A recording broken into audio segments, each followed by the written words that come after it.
Guru Busters!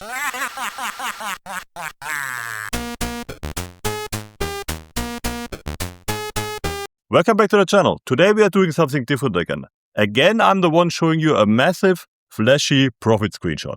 But this time it's not an old one from 2006, but a current one from the 2026 World Cup. I made around $58,000 trading the tournament. Now, if you watched our recent video about my 2006 World Cup profits, you know my number one rule. Never trust a screenshot. A screenshot is marketing. A screenshot is inspect element. A screenshot is a guru trying to sell a scam product. So I'm not asking you to trust my screenshot. Because I traded this World Cup entirely on Polymarket, that means every single trade, every win, and every loss is permanently recorded on the Polygon blockchain. But let's be real, if you check my address on Polygonscan, it looks like the Matrix. It's a mess of smart contract executions and token transfers. Fortunately, there's a much easier way to audit my account. You can just take my wallet address and paste it directly into the Polymarket URL. I will leave the exact link in the description. This is my public profile. You can see the unedited P&L graph, but more importantly, if you click on the activity tab right here, you can see every single trade I made during the World Cup, written in plain English. You can go audit it yourself. Try asking a YouTube guru to let you scroll through their raw, unedited trade history like this. They would rather delete their channel. But let me give you one more reality check before we go further. I just told you that my Polymarket wallet is publicly verifiable on the blockchain. If you're a smart Guru Busters viewer, you should be asking yourself one question right now. Wait, Polymarket has no KYC. You just connect a crypto wallet. Couldn't a scammer just create 20 different wallets, take opposite sides of every trade, and only show us the one wallet that got lucky? Yes, absolutely. In fact, this is a new, modern fake guru trick. The HTML screenshot fake is getting too obvious, so the crypto scammers have upgraded. They fund 20 anonymous wallets. They bet Team A on half, Team B on the other half. They keep doubling down. By the end of the tournament, 90 wallets are wiped out. But one wallet looks like it belongs to a god-tier trading genius. They take that one surviving wallet, show you the verified blockchain proof, and use it to sell you a $1,000 course. It is the oldest scam in the finance world. The Survivorship bias coin flip, upgraded for Web3. So how do you know I'm not doing that right now? First, I shared this exact wallet address publicly on our Discord over a year ago, long before this World Cup even started. There are receipts. You can literally track my history. Second, look at the actual trade history. These are not the kind of trades you would make for a multi-wallet trick. A scammer would spread money across opposite outcomes and sacrifice losing wallets until one winner remained. Here, you see price-sensitive entries, liquidity orders, partial fills, and position management. These trades only make sense if the goal was to earn a genuine return on this wallet. Splitting the bankroll across 20 wallets would have weakened the strategy. But a fake guru doesn't have an edge. Their only edge is marketing. So yes, demand on-chain proof. But don't stop there. If a guru suddenly pops out of nowhere with a brand new anonymous wallet showing a 10,000% ROI, and they have no historical proof that they owned that wallet before the lucky streak, you are looking at the one surviving wallet out of 20 dead ones. Don't fall for the Web3 smoke and mirrors. So now that you know exactly where to find my real trades and you know it's not a multi-wallet scam, let's talk about the how. And let me be clear right up front. I'm not making this video to brag. I'm making this video to show the difference between how a fake guru claims to make 50,000 and the boring, mechanical, and sometimes incredibly lucky way a real trader does it. Most of you know that I've basically retired from full-time in-play sports trading. I don't grind out Tuesday tennis matches or weekend football matches anymore. But the World Cup and the Euros are different. I'm going to watch the matches anyway. And major tournaments create a perfect storm in the markets. You have incredibly sharp, efficient money from syndicates and pros, clashing with an absolute mountain of dumb money. When casual fans, or in this case, crypto degenerates, put too much emotional pressure on the market breaks. It becomes inefficient. I wanted to see if my old models could still spot those cracks. And they did. So how exactly did I pull $58,000 out of this chaos? It wasn't one magic system. It was a combination of 5 different components. Pillar 1, pure in-play value. The first component was pure in-play value determined by my model. But I want to be brutally honest with you. My model is completely outdated. Because I stepped away from the daily grind years ago, I simply never updated the code.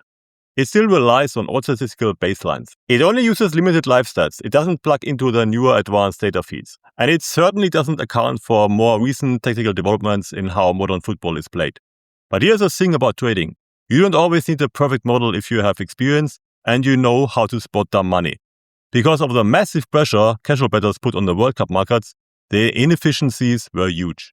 My model might flag a spot and overestimate the exact value, but combined with my decades of screen time, I know how to filter those spots. I can look at the market and say, okay, the model is slightly off, but this is still absolutely a value bet on average.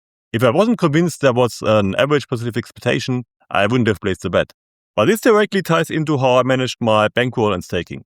Fake gurus love to show you a $50,000 profit and let you assume they turned a $500 deposit into a fortune using some magical max leverage strategy. They sell you the dream. Let me sell you the reality of risk management. Because my model is outdated, my confidence in it is obviously much lower than it used to be. And in professional trading, if your confidence drops, your carry fraction, the percentage of your bankroll you risk on a single trade, has to drop with it. Furthermore, I have to be honest, I felt completely uncomfortable converting a massive amount of my fiat currency into crypto just to fund a Polymarket account. Crypto carries its own risks, so I operated on a hypothetical trading bank of $250,000, with about $57,000 actually sitting on Polymarket for this tournament. Between that conservative bankroll setup and the reduced carry fraction because of my outdated model, my stakes ranged anywhere from $1,000 up to a maximum of about $25,000. Now a quick lesson here. Why did I put $25,000 on a single trade? I only did that in very specific spots where I was highly confident that my model was correct and the odds were very low. As every real professional knows, low odds mathematically dictate a larger carry stake. Fake gurus will tell you to YOLO your account on a 10-to-1 underdog to get rich quick. Real traders know that you size up on the high probability, low odds events where your edge is clear. I didn't YOLO my life savings. I took calculated risks, dialed down my overall exposure, and sized my stakes mathematically. Pillar 2. Vibecoding the advantage. But having a model doesn't matter if you can't execute. If you're sitting on the Polymarket website, clicking buttons and waiting for the UI to load, you're too slow. Before the tournament, I vibecoded the Polymarket extension for my proprietary trading app. What you're looking at right now is a screen recording I took during the Norway versus England match. You can see me placing trades here in real time. And again, go to my wallet history and you will find every single one of these exact transactions immutable and verified. You will notice I've blurred out most parts. 2 reasons for that. First, I hate all the actual modeling stuff. I'm not showing you that today because frankly, I don't want to and I'm not trying to sell it to you. But I will show you this part so you recognize the second reason. This right here is an integration for SBO bet. It's completely broken and non-functional. Why? Because SBO basically became a soft bookie back in 2019. And I haven't even had an account with them since then. But the code is still sitting here, taking up space, because I never bothered to clean it up. Now let's address the elephant in the room. Some of you are looking at this and thinking, this looks like absolute crap. You're right, it does. I made this app only for myself. I don't care about dark modes, sleek animations, or pretty graphics. I care about one thing. Does it make money? You can also see my old Betfair and Betec trading modules over here. I don't have Betfair and Betec API access anymore, but I do get live Betfair odds with a trick. And that's still incredibly useful when trading solely on Polymarket. Notice how small this section is compared to the new Polymarket one. Back when I was trading full-time, I was grinding out many matches simultaneously. I needed 16 of these tiny instances crammed onto my monitors at once. But for the World Cup, you're usually only trading one major match at a time. So I vibecoded this much larger Polymarket interface specifically for the World Cup. Because I used modern AI tools to code it quickly, it ironically looks a bit more polished than my old hardcore trading modules. The point is this. Gurus will sell you access to slick, beautiful software that loses you money. A real trader software is a Frankenstein monster of dead code, old APIs, and new patches. Because we don't build it to sell it to you. We build it to take money out of the market. Now, was laying England really as much value as my model indicates here? No, it wasn't. For example, England had more momentum than the statistics used by my model indicated. But I can guarantee you that laying England here was still absolutely a value trade. Pillar 3, the hidden edge, maker rebates. Here's something gurus never talk about. Fees. In traditional exchange betting, commission eats you alive. But Polymarket is a crypto order book, and they incentivize you to provide liquidity. Instead of taking existing prices and paying fees, I provided liquidity. I set the odds. By the end of the tournament, not only did I avoid paying around $3,400 in commissions, but Polymarket actually paid me around $850 in maker rebates just for providing liquidity. A $4,250 swing in my favor. That is a massive chunk of my profit that has very little to do with predicting football. Pillar 4. The crypto bro tax. This was the most hilarious part, and it's something you will clearly see if you check the blockchain. When a match is over, the smart contract doesn't officially resolve and pay out until an oracle confirms it after the match ends. Crypto bros are notoriously impatient. They don't want to wait 30 minutes for their money to unlock. They want their capital now so they can go degenerate on the next match. So I would leave orders sitting at 99.9 cents. Desperate traders would gladly give up a fraction of a cent on a dollar just to cash out early. I was matching people 20 minutes after the game was dead. Now doing this is completely pointless if you only have a few $100s in your account. If you park $200 on a 99.9 cent offer, you are making little pennies. But because I could take, for example, $44,000 of idle capital that wasn't tied up in any active bets at that moment, and just park it entirely on those 99.9 cent offers, it becomes a different story. When you are scooping up fractions of a cent on tens of thousands of dollars, it actually becomes worth your time. Pillar 5. Survivorship bias and dumb luck. And now the absolute most important point. The one thing a guru will never ever admit to you. I got lucky.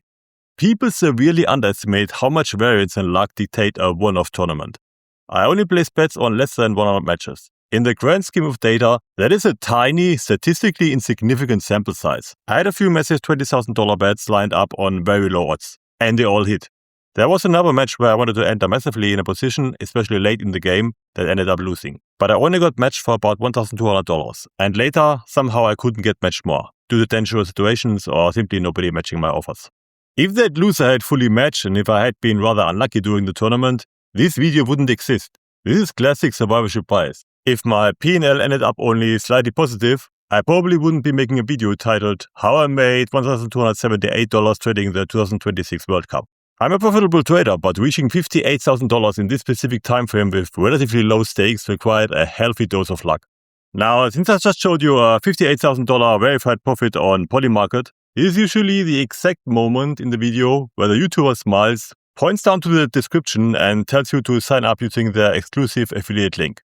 Look at the description. There is no affiliate link. I don't want your referral kickback. If you haven't realized it by now, I do not need your money. I'm not making this video to funnel you into a crypto exchange.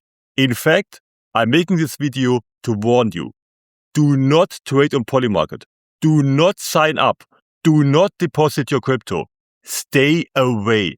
Because if you do, most of you mugs are going to get absolutely slaughtered. And you know who's going to slaughter you?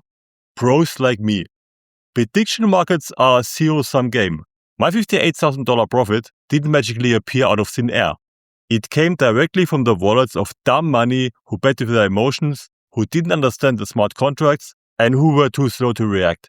If you go on there without an edge, you're just going to be my exit liquidity. I'm telling you this to save your bankroll. And let's be completely clear, I'm not endorsing Polymarket as a company. If you're wondering how they suddenly became so big, well, they basically Trump. They leaned into the political circus, swallowed the crypto pro hype, and bought their way into irrelevance. I don't support them morally. The only reason I use them is because Betfair has become an absolutely pathetic, decaying company that actively punishes winners. And Polymarket just happens to be the slightly less terrible tool right now. They are a tool, nothing more.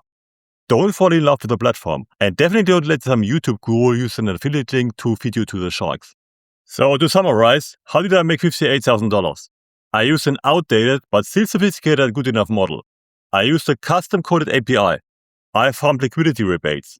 I picked up pennies from impatient crypto traders. And I got lucky on a tiny sample size of matches. No magic system. No VIP signals group. The next time someone shows you a massive trading screenshot, don't ask for a course link. Ask for the wallet address or notarization. Ask for the sample size. If they can't answer, you know what you're dealing with. Stay smart, don't trust screenshots. Until next time. Guru Busters!